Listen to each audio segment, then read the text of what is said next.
Internal poverty is the poverty of the soul. It describes the unmoved soul, the soul that has been created but has still failed to realize why. It is the soul that lives a purposeless life, the heart that beats but has already died. Because while this body cries and bleeds and feels pain from the material world, the soul is untouched by these things. There is only one thing that can cut or stab or impoverish the soul. There is only one thing that can kill it, to deprive it of its only one true need, to be close to its originator, to be near God. Spiritual deprivation is the true impoverishment. True poverty is standing poor on the day of judgment. Despite this reality, we continue to live this life, feeding our bodies but starving our souls. When a body dies, we cry. But our hearts are unmoved by those bodies which are still alive, but whose hearts and souls have already died because of the alienation from that which gives life, God. What impoverishes and kills the heart?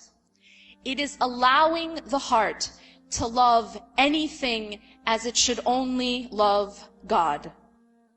The heart was created by and for God. The heart was created to know and love God. The heart was created to be given to God, to be filled with God. The heart that is given to or filled by any other thing suffers the most painful impoverishment and death. The heart that is owned by this life is a prisoner of the worst kind.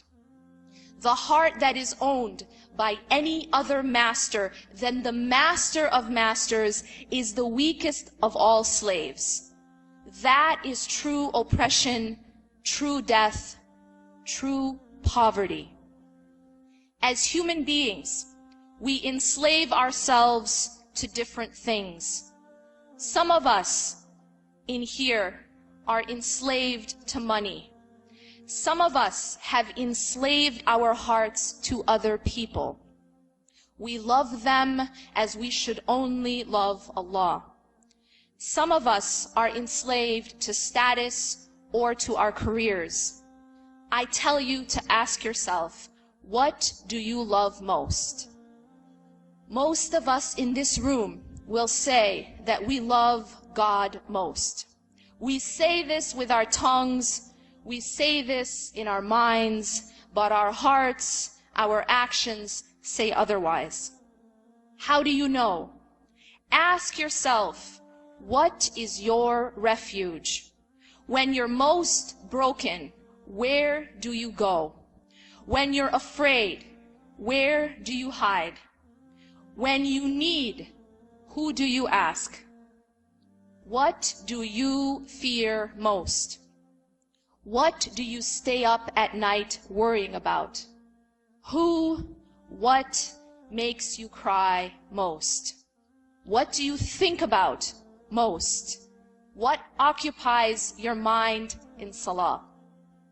Is it really God? Is it really Allah on our mind most?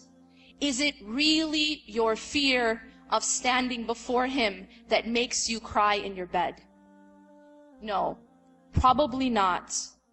It's the person who left you, the money you lost, the career you couldn't have, the raise you didn't get. What are you afraid of most? Just the thought of losing what thing causes you so much anxiety that you feel it physically. Is it your husband, your wife, your money, your job?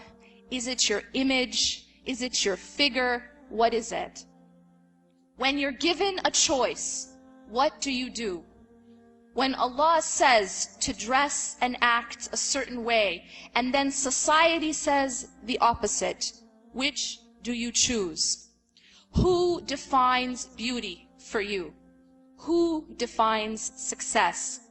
When Allah says that interest is haram, but your financial ambitions command otherwise, when society's standard for the size of your house or the brand of your car command otherwise, which do you choose? Who defines richness? Who defines poverty? Brothers and sisters, the storm is coming. Seek refuge in the only place that refuge exists. Seek refuge in Allah. You and I know what day we were born, but none of us know what day we will die. And many people think that we can live our lives however we want, and then at the time of death, just say, La ilaha illallah. But at the time of death, the tongue cannot speak except what the heart commands. Whatever is in the heart will come out. The impoverished heart will have nothing but love of dunya to speak about on that day. If our heart is empty of Allah during our life, how can it be full of Allah during our death? If our heart is full of love of this life, love of status, love of wealth, love of the creation over the Creator, it is that which will speak. If in your life you carried only La ilaha illallah, that truly there is no refuge, no shelter but Him, then and only then will the tongue be given permission to say, La ilaha illallah, Muhammad Rasulullah, Allahumma ja'alna minhum, wassalamu alaikum wa rahmatullahi wa barakatuh. وإذا سألك عبادي عني فإني قريب أجيب دعوة الداع إذا دعان فليستجيبوا لي وليؤمنوا بي لعلهم يرشدون.